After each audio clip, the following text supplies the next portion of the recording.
maka jangan menyimpang ke jalan yang lain. Ini menjadi catatan penting bagi kita semua, karena sebagaimana yang kita alami, yang kita rasakan, yang kita hidupi, kecenderungan kita sebagai manusia dengan kelemahan kita, keberdosaan kita, dan juga kerapuhan kita, acap kali kita suka mencari rel-rel yang lain. Rel-rel yang tidak sesuai dengan apa yang menjadi kehendak Tuhan. Dalam bacaan pertama sudah jelas sekali bagaimana umat Israel, acap kali yang tidak setia di dalam jalan Tuhan, selalu mencari jalan-jalan sendiri yang tidak sesuai dengan kehendak Tuhan. Dan moga-moga hari ini kita diingatkan, sebagai orang panggilan, sebagai orang beriman Kristiani, apapun itu, entah yang berkeluarga, suster, frater, kita semua, baik dalam pelayanan kita, komunitas kita, pekerjaan kita selalu mengarahkan, fokus dengan apa yang menjadi panggilan Tuhan di dalam kehidupan saya. Di dalam pekerjaan misalnya, sebagai ibu rumah tangga misalnya, selalu mengarahkan diri kepada kekudusan itu. Dan semoga ini sungguh-sungguh memberikan kita kekuatan di dalam menapaki perjalanan dan pesiarahan hidup kita.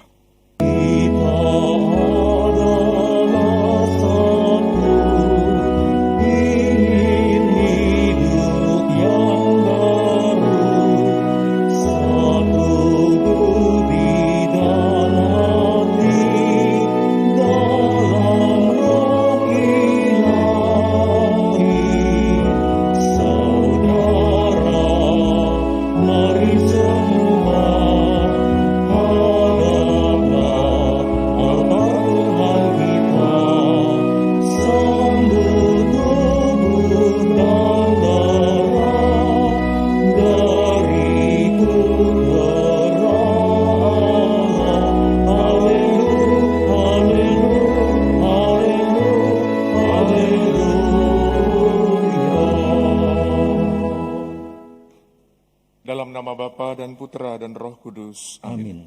Rahmat Tuhan kita Yesus Kristus, cinta kasih Allah dan persekutuan Roh Kudus selalu bersamamu dan bersama rohmu. Frater, suster, ibu bapak, saudara-saudari, teman-teman muda, serta anak-anak yang dikasihi Tuhan. Selamat pagi semuanya. Selamat pagi. Pada kesempatan Ekaristi pagi ini kita membawa ungkapan syukur kita atas penyertaan Tuhan di hari-hari sebelumnya. Dan kita mohon pada kesempatan Ekaristi pada pagi hari ini, rahmat dan kasih Tuhan sepanjang hari ini. Dan moga-moga kita semua sungguh-sungguh dalam keadaan sehat dan berlimpah berkat. Kita juga bawa seluruh intensi yang tadi sudah ditayangkan dan kita doakan bersama. Juga berdoa secara khusus untuk saudari dan saudara yang akan menjalankan tugas perutusan. Dan juga di bulan Juli ini banyak yang akan dalam tanda petik pergi meninggalkan kita dengan tugas perutusan yang baru. Tanggal 10 Juli mendatang, saudara kita Yose akan menempuh pendidikan calon imam di Seminari Menengah Santo Petrus Canisius Martoyudan Magelang. Tanggal 17 Juli, saudara kita Samuel akan menempuh pendidikan calon imam di Tahun Orientasi Rohani Santo Yohanes Paulus II Klender, Samadi. Dan tanggal 31 Juli mendatang akan berangkat juga saudara kita Clifton, Samuel Clifton ke postulat MSF di Salatiga. Dan juga berdoa untuk Suster Ana yang akan menjalankan tugas perutusan baru. Tadi katanya jangan diumumkan. Semakin jangan diumumkan, akan saya umumkan. Selamat untuk saudari dan saudara kita yang akan menjalankan tugas perutusan baru. Kita doakan bersama-sama. Semoga mereka pun juga terus setia dalam panggilan dan juga semakin bertumbuh dan berkembang juga di dalam iman dan menjadi berkat bagi banyak orang. Mari kita bawa juga intensi dan doa-doa wujud-wujud pribadi kita, keluarga kita, dan komunitas kita. Marilah kita hening sejenak menyesali segala dosa dan kelemahan kita agar kita sungguh layak dan pantas merayakan misteri suci ini. Saya mengaku kepada Allah yang Maha Kuasa dan kepada saudara sekalian bahwa saya telah berdosa dengan pikiran dan perkataan, dengan perbuatan dan kelalaian. Saya berdosa, saya sungguh berdosa. Oleh sebab itu saya mohon kepada Santa Perawan Maria, kepada para malaikat dan orang kudus, dan kepada saudara sekalian, supaya mendoakan saya pada Allah Tuhan kita. Semoga Allah yang Maha Kuasa mengasihani kita, mengampuni dosa kita, dan menghantar kita ke hidup yang kekal. Amin. Marilah berdoa. Allah Bapa Maha Kuasa dan kekal, sabdamu penuh daya kekuatan, membuka harapan dan penyembuhan bagi mereka yang mengimaninya. Kami mohon buatlah subur dalam diri kami, bagaikan padi di tanah yang menjadi rezeki bagi banyak orang. Demi Yesus Kristus Putramu Tuhan dan pengantara kami, yang hidup dan berkuasa, kini dan sepanjang segala masa. Amin. Mari kita bertekun dalam firman Tuhan. Bacaan dari Nubuat Hosea. Israel adalah pohon anggur yang riap tumbuhnya, yang menghasilkan buah.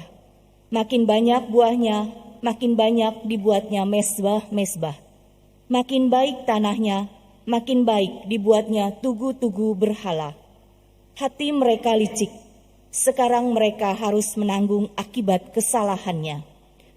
Tuhan akan menghancurkan mezbah-mezbah mereka, akan meruntuhkan tugu-tugu berhala mereka. Sungguh, sekarang mereka berkata, "Kita tidak mempunyai raja lagi, sebab kita tidak takut kepada Tuhan. Apakah yang dapat dilakukan raja bagi kita? Samaria akan dihancurkan. Rajanya seperti sepotong ranting yang terapung di air. Bukit-bukit pengorbanan awen, yakni dosa Israel, akan dimusnahkan. Semak duri dan rumput duri akan tumbuh di atas mezbah-mezbahnya. Dan mereka akan berkata kepada gunung-gunung, 'Timbunilah kami,' dan kepada bukit-bukit, 'Runtuhlah menimpa kami.' Maka menaburlah sesuai dengan keadilan, menuailah sesuai menurut kasih setia. Bukalah bagimu tanah baru, sebab sudah waktunya untuk mencari Tuhan, sampai Ia datang dan menghujani kamu dengan keadilan." Demikianlah sabda Tuhan. Syukur kepada Allah. Allah.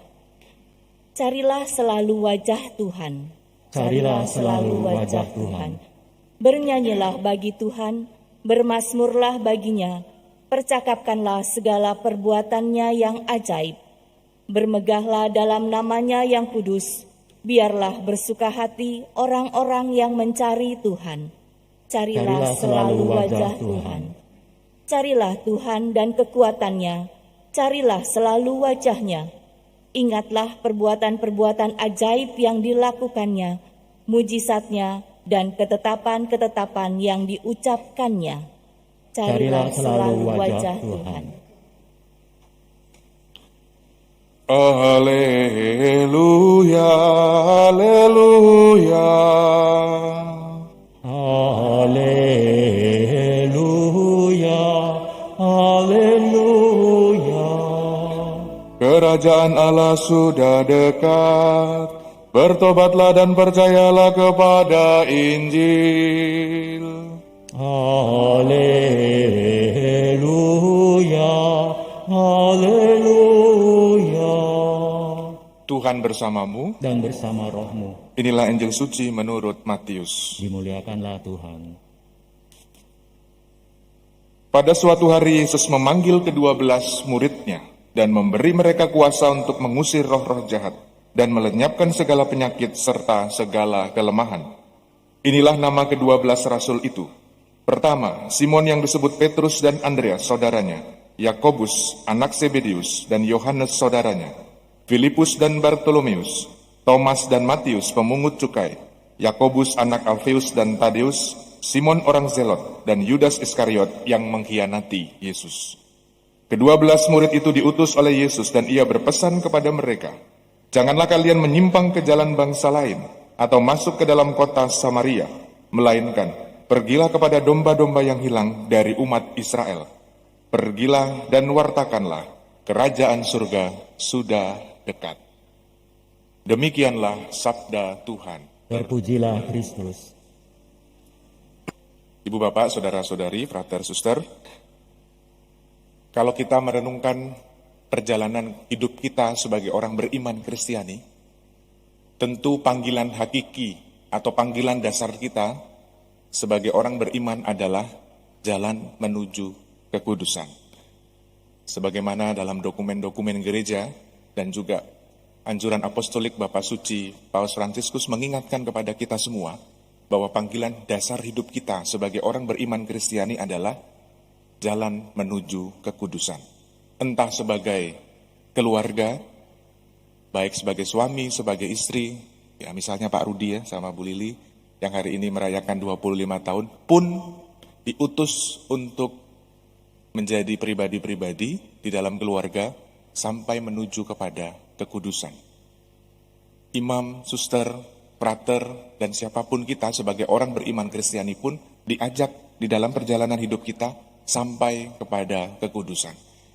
Hari ini kita mendengar bagaimana khususnya di dalam bacaan Injil, para murid diutus oleh Yesus dan kita pun juga diutus oleh Yesus. 12 murid Yesus yang disebutkan satu persatu, sungguh-sungguh diajak untuk sampai menuju kepada kekudusan itu, dan dikatakan oleh Yesus sendiri, jangan menyimpang ke jalan yang lain. Ini menjadi catatan dan perlu digarisbawahi, karena kita sebagai orang beriman Kristiani, kita sudah punya rel yang sudah disiapkan oleh Tuhan sendiri. Apapun kita, siapapun kita, latar belakang kita sudah masing-masing disiapkan rel oleh Tuhan untuk sampai kepada kekudusan itu. Maka jangan menyimpang ke jalan yang lain. Ini menjadi catatan penting bagi kita semua, karena sebagaimana yang kita alami, yang kita rasakan, yang kita hidupi, kecenderungan kita sebagai manusia dengan kelemahan kita, keberdosaan kita, dan juga kerapuhan kita, acap kali kita suka mencari rel-rel yang lain. Rel-rel yang tidak sesuai dengan apa yang menjadi kehendak Tuhan. Dalam bacaan pertama sudah jelas sekali bagaimana umat Israel, acap kali yang tidak setia di dalam jalan Tuhan, selalu mencari jalan-jalan sendiri yang tidak sesuai dengan kehendak Tuhan. Dan moga-moga hari ini kita diingatkan, sebagai orang panggilan, sebagai orang beriman Kristiani, apapun itu, entah yang berkeluarga, suster, frater, kita semua, baik dalam pelayanan kita, komunitas kita, pekerjaan kita selalu mengarahkan, fokus dengan apa yang menjadi panggilan Tuhan di dalam kehidupan saya. Di dalam pekerjaan misalnya, sebagai ibu rumah tangga misalnya, selalu mengarahkan diri kepada kekudusan itu. Dan semoga ini sungguh-sungguh memberikan kita kekuatan di dalam menapaki perjalanan dan pesiarahan hidup kita. Marilah mewartakan misteri iman kita. Setiap kali kami makan roti ini dan minum dari piala ini, wafat-Mu Tuhan kami wartakan hingga datang. Marilah berdoa. Allah Bapa di surga, syukur dan terima kasih atas jamuan suci melalui santapan tubuh dan darah putra-Mu. Semoga melalui santapan tubuh dan darah-Mu ini, Kau kuatkan kami semua di dalam menjalankan tugas perutusan kami masing-masing sebagai orang beriman Kristiani sampai menuju kepada kekudusan. Semoga Engkau senantiasa menyertai dan merahmati setiap perjalanan dan pesiarahan hidup kami, agar kami pun boleh sampai kepadamu merasakan kebahagiaan surgawi. Demi Kristus Tuhan dan pengantara kami. Amin. Saudari-saudaraku terkasih, terima kasih untuk kebersamaan kita dalam Ekaristi pagi ini. Sekali lagi profisiat untuk Pak Rudi dan Bu Lili atas ulang tahun perkawinan ke-25, dan juga Suster Ana ya, yang akan menjalankan tugas perutusan baru. Semoga tidak lupa dengan kami yang ada di sini ya. Saling mendoakan. Terima kasih juga kepada petugas liturgi, aktris, prodiakon, tatib, pastior, poster, tim AV, dan kita semua yang hadir dalam Ekaristi, baik di gereja maupun yang mengikuti live streaming. Mari kita akhiri ibadah kita dengan memohon berkat Tuhan. Tuhan bersamamu dan bersama rohmu. Semoga Allah Bapa yang Maha Baik senantiasa menyertai dan memberkati kita sekalian. Dalam nama Bapa dan Putra dan Roh Kudus. Amin. Saudari-saudaraku terkasih, pergilah, misa sudah selesai. Syukur kepada Allah.